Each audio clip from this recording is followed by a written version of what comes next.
안녕하십니까. 황태순 TV의 황태순. 김현광입니다. 네, 오늘 2020년 1월 4일 토요일 오후입니다.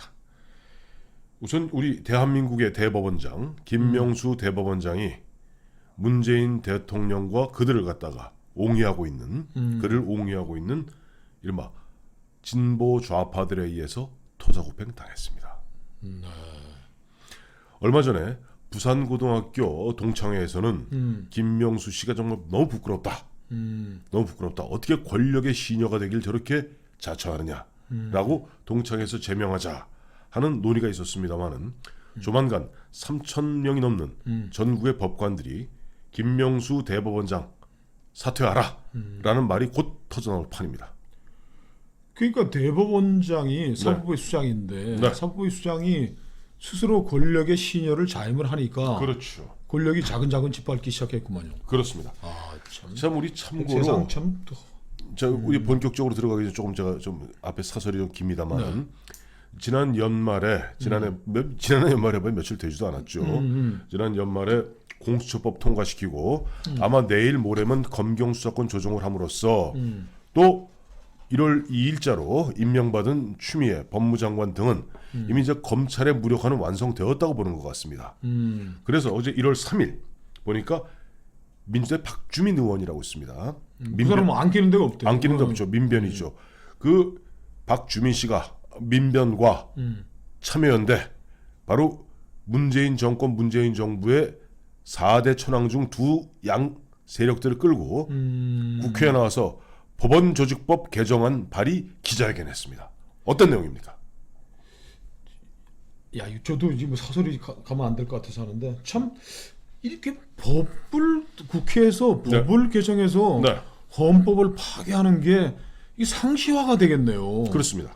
이게 뭐 저 공수처의 위헌성에 대해서는 뭐 많이 지적했는데 그럼 법률 몇 개 고쳐가지고 이제 공수처를 위헌적 공수처를 들여오고 아니 사법부의 독립이라는 건 헌법이 보장하는 것인데 그 헌법이 보장하는 사법부의 독립을 무슨 법? 법원 조직법 개정안을 통해 가지고 무료가 시킨다는 건데 지금 제일 중요한 게 박주민이라는 친구가 한 게 법원 행정처, 법원 인사위를 폐지한다는. 그러니까 법원 행정처라는 게 이 친구들이 적폐청산한다면 양승태 대법원장 감옥에 보낸 것들이 바로 대법원장을 실무적으로 뒷받침하는 이제 살림살이라는 법원 행정처. 그렇죠. 그리고 법관 인사위원회라는 건 대법원장의 인사권을 뒷받침하기 위한 여러 가지로 하는데, 그러니까 대법원장의 행정권과 인사권을 법원 조직법 개정을 통해 가지고서 없애겠다. 야, 이거 진짜 지금 히틀러의 수권법 외에는 뭐 상상하기가 어려운 것 같습니다. 아니, 그렇습니다. 헌법이 보장한 법관은 양심에 따라서 그 정치 권력으로부터 독립해서 심판하도록 돼 있고. 그 대법원장의 살림살이 뭐 행정 이런 것들은 정치 권력이 개입하지 못하도록 돼 있는데 박주민 씨는 이거 그러면 법원 행정처는 적폐 세력들이 온상이니까 지금 뭐 때려 부셔야 되겠다는 그걸 끄고 대법원장의 인사권을 뺏는다는 거는 또 그럼 그 뭐 이름이 뭡니까? 김명수. 김명수 대법원장은 앞으로 뭘 해야 됩니까? 그냥 자리에 앉아 있으면 됩니다. 상징적 대법원장. 집에 앉아 있으면 되겠네. 그래도 일단 출근하셔야지. 월급 받으니까. 관용차도 있고 하니까. 관용차도 있고 하니까. 야, 이건 김명수가 자초하는 거구만. 어떻게 바꾸겠다는 겁니까? 자, 이런 겁니다. 법원 조직법을 개정해서 이 사람들이 이번에 재미 봤잖아요. 보면 또 뭐 이런저런 조금만 떡 줘서 심상정이나 손학규 이런 애들 꼬셔갖고 그 다음에 보면 또 억지로 통과시킬 겁니다. 저 자유한국당에 반대하면 패스트트랙 얹을 겁니다. 그래서 뭘 만드냐니까 법원 행정처를 없애고 그다음에 법관 인사위원회라는 법에 규정되는 조직을 또 없앤 다음에 사법행정위를 만든다는 겁니다. 근데 잘 들어보세요. 이 사법행정위를 만들어서 이 사법행정위가 법원의 행정과 법관 인사를 총괄하게 하는데 사법행정위는 11명으로 되어 있는데요. 대법원장은 위원장으로 있어요. 상징적으로. 사법행정위원회 이제 위원장, 의장이네요. 그러니까 사법행정위원회 위원장, 대법원장이고 전국 법관위원회에서 선출한 법관위원 4명. 그러면 자, 법관이 5명이죠, 도합 11명 중에. 그렇죠. 6명은 국회에서 선출하는 비법관위원, 즉 여기엔 누가 뭐냐 참여연대가 들어오겠다는 겁니다. 민주노총이 들어오겠다는 겁니다. 그렇죠. 뭐 이 사람들 뭐 자기 집안 식구들이니까. 그래 비법관이 6명에서 일단 수적으로도 비법관위원이 더 많아요. 그래서 이 11명으로 구성돼서 이 사법행정위원회에서 앞으로 향후 모든 법원의 행정과 법원의 인사를 여기서 쥐락펴락 하겠다. 즉 앞으로 법관 아닌 사람들이 사법부를 운영하겠다는 거 아닙니까? 그렇죠. 진짜 11명이 사법부의 최고 의결기구를 만드는데 네네. 그 중에서 국회에서 보내는 법관 아닌 출신 아닌 사람이 6명이고 네. 5명이 대법원장 합쳐가지고 현직 법관이고 법관인데 네. 김명수 이제 사법부의 수장인 김명수의 입장에서 보자면은 이 법관 대표회의는 자기가 통솔을 할 수 있는 사람들이 아니니까 네네. 자기하고 관계도 없는 평판사들이 보내는 5명 네. 그리고 그 비법관은 국회에서 온 사람들이니까 뭐 이건 더군다나 김명수 말을 들을 이유가 없는 사람들로 오니까 김명수 씨는 그냥 집에 있는 게 차라리 낫겠다. 이건 뭐 행정과 인사를 대법원장이 이거 할 수 없는 사람들로 지금 하는 건데. 자 여기서 김명수 씨 당신이 춘천지법원장 하다가 대법관도 거치지 아니하고 대법원장이 되지 않았습니까? 너무나 감업하여 문재인 대통령의 90도 절을 하고 그랬던 당신이지만은 당신이 만든 게 뭐예요? 당신이 법제화한 게 이미 기구였던 전국 법관회의를 갖다가 실제 보면 전국 법관회의를 김명수 씨가 작년에 재작년이 되는군요. 2018년에 대법원장 되자마자 이것을 대법원 규칙으로 전국 법관 대표회의를 만들었고 여긴 117명의 부장판사 내진 평판사가 있습니다. 이 사람들은 어떻게 보면 주로 보면 흔한 얘기로 우리법연구회 더하기 요즘 국제인권법연구회 이 출신인데 이 사람들은 대법원장 말 안 들어요. 그 사람들이 4명. 거기에다 비법관위원들은 뭐냐니까 비법관위원은 물론 변호사로 재직한 사람도 들어가지만 10년 이상 대학이나 연구기관에서 종사한 사람이 들어갈 수 있습니다. 그러니까 우리법 연구에 이 사람들도 배신을 당한 건 게 이 사람들이 보내는 건 4명밖에 안 되고 국회에서 보내는 비법관 6명. 이 사람들이 다 좌지우지가 좌지우지하는 거예요. 이 명분이 박주민이라는 친구 얘기가 대법원장에게 집중된 사법행정권을 민주적으로 분산해야 인민민주주의를 하겠다는 거예요. 맞습니다. 대한민국이라는 국가를 이루는 모든 기구들이 다 인민적 통제하에 들어와야 된다. 사법부라고 해서 왜 판사들이 니들이 하냐?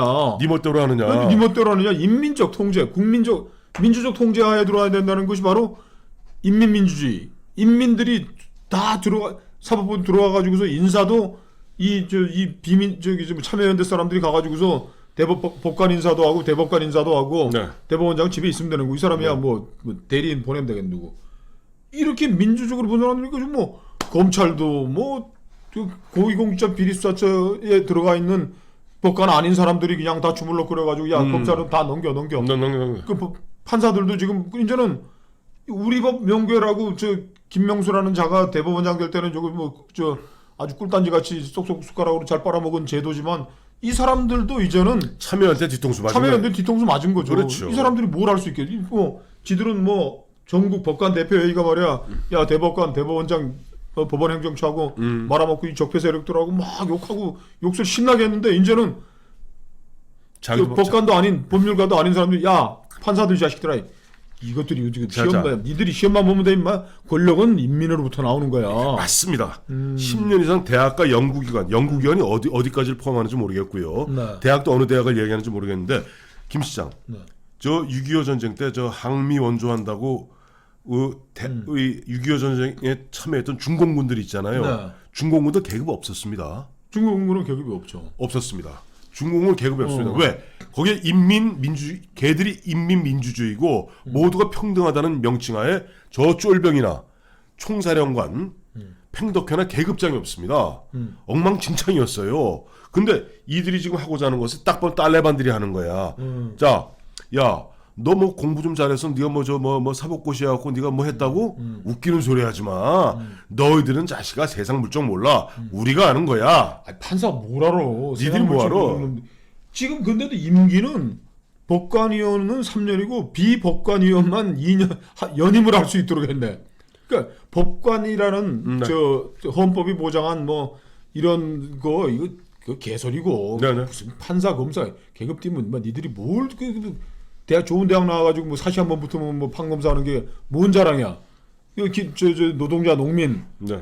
이 사회의 그 가장 밑바닥에서 일하면서 말이야 이 사회를 지금까지 끌고 온 이 사람들이 저 사법부를 통제하고 검찰을 통제하지. 아 이런 얘기를 지금 하고 있는 거 아니야 박주민이가? 그게 너무 절묘한 게 말이죠. 이번에 저 1월 2일이죠. 1월 2일 어제 그저께군요.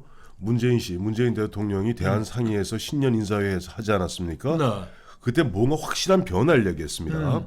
또 그 무렵에 이인영 씨, 지금 민주당 원내대표 이인영 씨는 이제 모든 것이 개혁이 완성되었기 때문에 2020년 총선을 통해서 자기들이 사회를 변혁시키겠다고 그래요. 즉 그 이야기의 핵심은 뭐냐니까 그동안 70년 동안 자기들이 얘기하는 친일파 지주들이 중심이 되어서 재벌들이 중심이 되어서 우리 사회의 골간 즉 메인스트림을 형성해왔던 걸 다 바꾸겠다는 겁니다. 이제는 심지어 사법부조차도 기존에 보면 너희들이 다 이미 어치브먼트 아니냐. 사법고시 내고 한 놈들 너희들 필요 없다. 우리 인민들이 나서서 이제 사법부도 할 테니까 너희들은 밑에 우리의 하수인 역할이나 해라. 라고 김명수와 심지어 우리법연구회 그 판사들 머리를 갖다 뒤통수를 친 겁니다. 그러니까 말은 민주적 통제, 인민적 통제지만은 네. 법관 인사까지 외부 인사들이 하게 되면은 네. 법관의 정치적인 중립, 중립성은 이거 어떻게 보죠? 재판도 이제 눈치 보면서 뭐 사법행정위원회 네.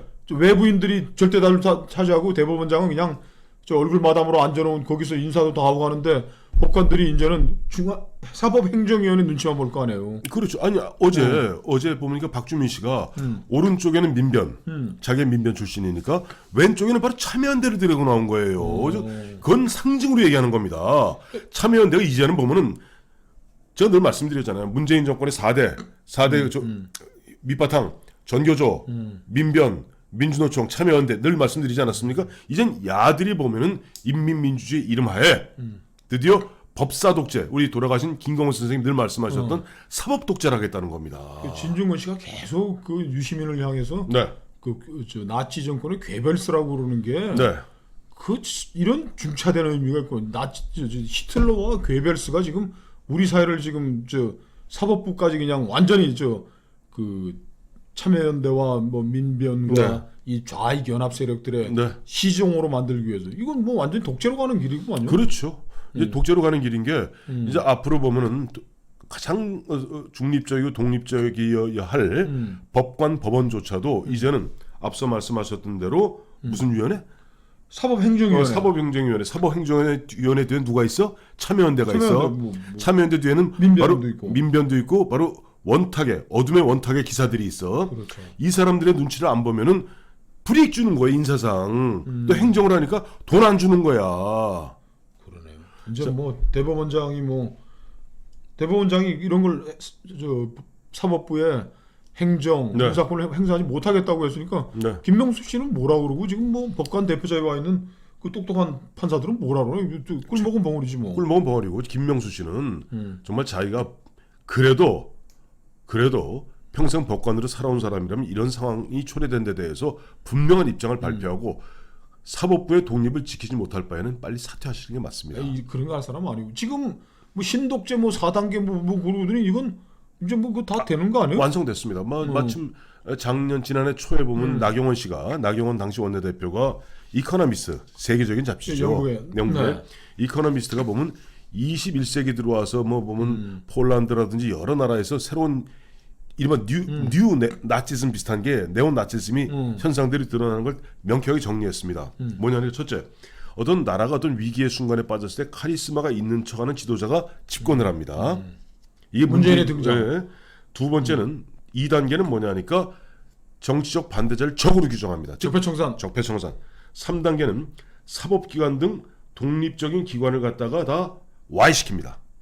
그래 검찰. 사법부 이제 다리 다 분질르고. 자, 검찰 다리 분질렀고 이제는 마지막 그동안 써먹었던 이제 사법부까지 완전히 한 다음에 마지막 장기 집권을 위한 규칙을 변경합니다. 선거법 개정. 선거법 개정. 그다음에 조만간 아마 그 이들 저 정세균 씨 이번에 국무총리 후보자로 오른 정세균 씨가 최근에 개헌 얘기 계속하죠. 개헌까지도 조만간 가능합니다. 야, 보십시오. 참. 이들은 지금 보면은 만나는 무릅쓰고라도 개헌까지 이제 개헌까지 보여줬잖아 이번에 뭐 패스트트랙 해가지고. 그러니까요. 조금만 힘 더 쓰면 되거든요. 조금만 더 쓰면 되니까 장기 집권을 위해서 또 우리 대한민국을 갖다가 어떻게 절단 내기 위한 어떤 규칙 변경, 개헌까지도 가능할 그런 단계에 이르렀다. 막는 길은 뭘까요? 어떻게 막네? 뭐 막을 방법이 없는 거 같은데. 딱 한 가지 있죠. 이번 총선에서 국민들이 제대로 정신 차리고 제대로 문재인 정권을 심판하면 되는데 벌써 여론조사 기관들이 바람 잡고 있잖아요. 이번 총선의 의미는 여론조사 기관 뭐 KBS까지 뭐 나서가지고 지금 이번 총선의 의미는 정권의 중간 심판이 아니라 무능한 야당을 심판한 세상에 그런 게 어디 있습니까? 미진한 탄핵 뒤처리 뒤치려 시원하게 하자. 시원하게 하자. 참 애청자 여러분, 국민 여러분, 정말 상황이 이렇게 변화하고 있습니다. 이제는 마지막까지 문재인 정권의 어떻게 보면 들러리 시녀 역할을 했던 사법부 김명수 대법원장조차도 이제는 완벽하게 그들에 의해서 토사구팽 당하고 있습니다. 감사합니다.